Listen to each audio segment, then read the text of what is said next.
Just starting off with the injuries. George Fant won't participate today with the knee and the ankle. Limited today will be Blake Cashman with the hamstring, Sam Darnold with the shoulder, Chuma with the ankle, Chris Herndon low back. Patrick will be limited with the hamstring, and then Perryman will be limited with the shoulder. With Sam, we're taking this day by day. We'll see how today goes. Hoping for things to go smooth, and he feels good. Things have been trending in the right direction, but we're going to take this one day at a time and see how this week goes. Adam, what's kind of the plan for Sam today? How limited will he be? Will he do? We're going in there thinking that he's going to be able to do quite a bit. We'll eliminate any kind of unnecessary throwing. Sometimes in these special teams periods and things like that, a lot of things, a lot of throws are made in those periods. We'll really limit those. Most of his throws will come either in individual or team periods. Hey, Adam, what can a week like the other day do for Herndon? I know you referenced it on Monday when we spoke to you, but can those plays he made kind of make turn a corner for him a little bit? And what do you see? Absolutely. Sometimes you just need some good things to happen. He made 2 really good plays.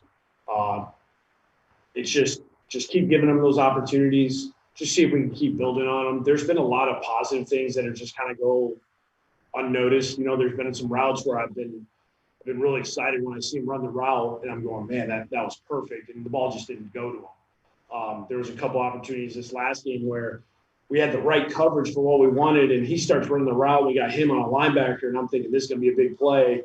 Neutral zone infraction, false start, a couple of those third down plays where we got going on the play.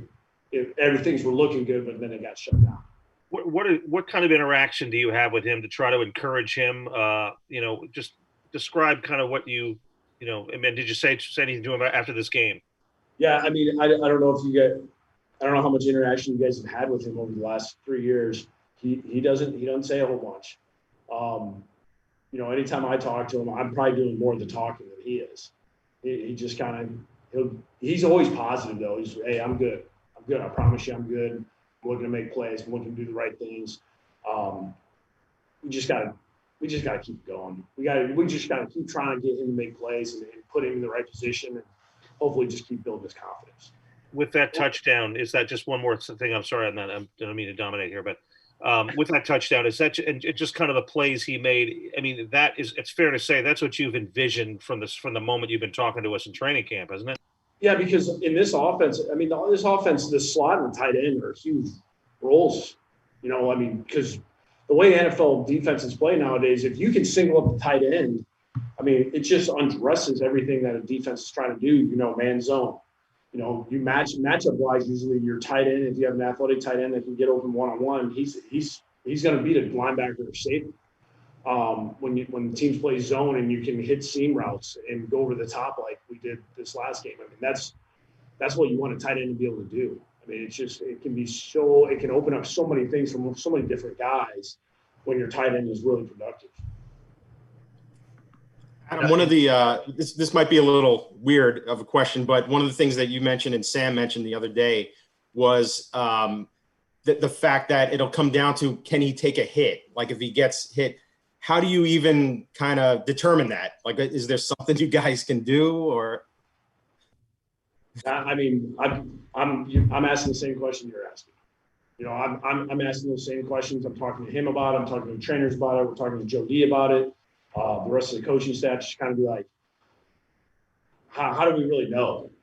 And sometimes in this league, it's more about, I'm not worried about structural damage or something like that. It's just whether or not how bad it's going to be.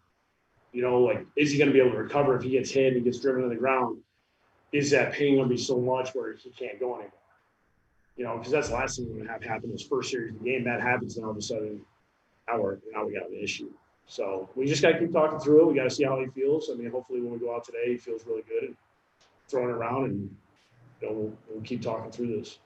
Adam, if he's cleared to play, does he have to alter the way he plays at all in terms of escaping the pocket and doing that, or do you not want that? Do you want it to be like if he's cleared to play, he has to play the way he always does. Well, I mean, I think we can help with some of the things that we do as a coaching staff, just making sure, let's not run like lead draw with them. Maybe we can avoid some of those type of things. But I think at the same time, we got to let him play the way he's accustomed to playing. His biggest thing to protect himself is, when he gets in those positions outside the pocket, it might be a throwaway instead of trying to do something crazy and extend the play to the point of, he's putting him in some harm's way. I think there are some things that he can do to protect himself, but at the same time, where it doesn't completely take away from the way that he plays. So Adam, probably no quarterback sneaks this week. Then they're not going to be on his read. I don't know. We'll check with Rich first and make sure see if we're allowed to do it. Sam hasn't had a lot of huge success against Miami. I'm wondering what kind of challenge is it, the style they play? A lot of pressuring, a lot of man-to-man. How big a challenge is that for him? I mean, it's you know what you're getting. There's going to be some changeup. You're going to get some different kind of pressures that we probably haven't seen. They'll have some game plan stuff, but at the same time, now when having Mims, Perryman, Crowder, we can keep Herndon trending in the right direction. I think he has some options. He has some guys that can stretch the field vertically. I felt like there was a few times where we actually got behind him the first time we played him, we didn't hit him. Whether it was we had pressure, we just missed time to jump. We just have to make those plays. I thought Mims did a good job this last game when we had some opportunities. He went and got the ball. We had some tight coverage and we won on 50-50 balls. I thought, BP getting that long touchdown was huge. So, I mean, that can help Sam a lot, being able to stretch the field like that.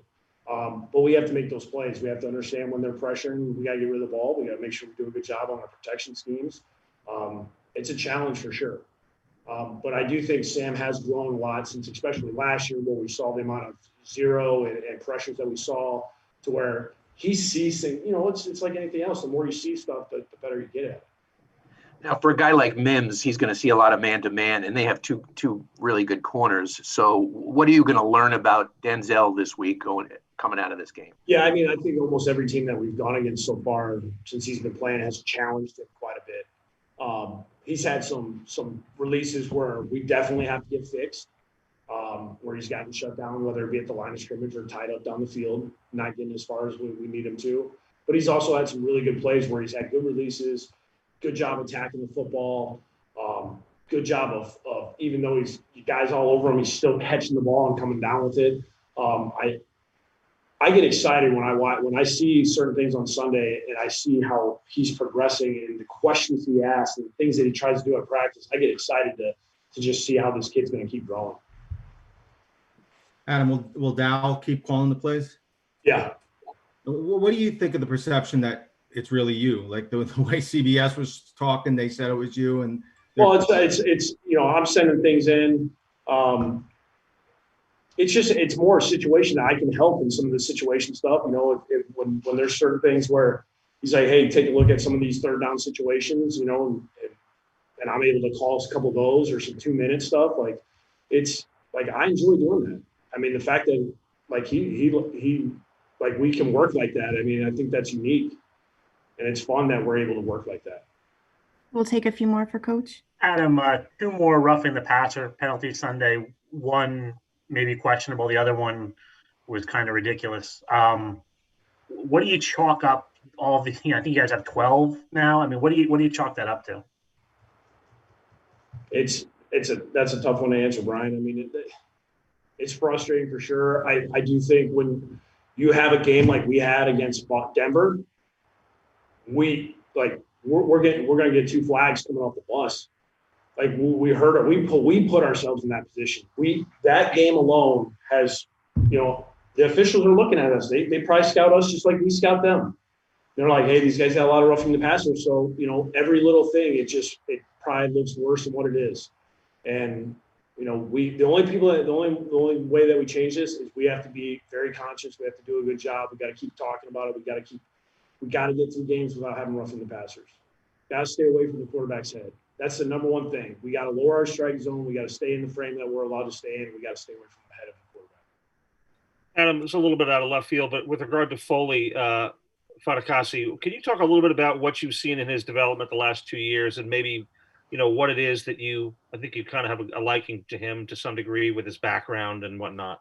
I'll tell you what, very physical. I mean, you see plays that he makes sometimes where he just takes some of these offensive linemen, drives them right in the backfield, creates negative plays. Love the way he practices, love the way he prepares. His attitude is phenomenal. I mean, he is a guy that is always up. Things aren't going right, he's up. And obviously him learning from Steve McClendon is a huge, to me, I look at that as, you talk about a guy that rubbed off on another player, the way that Steve did on him, it's unbelievable, because you can see that he does not get down.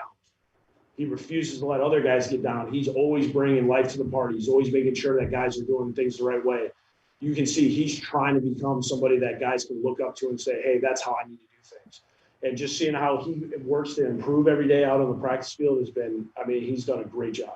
Are you pretty aware, of his background, coming, growing up locally here and, small high school, nobody recruited out of there and all that kind of stuff? And he was one of the first guys probably I met when I got here.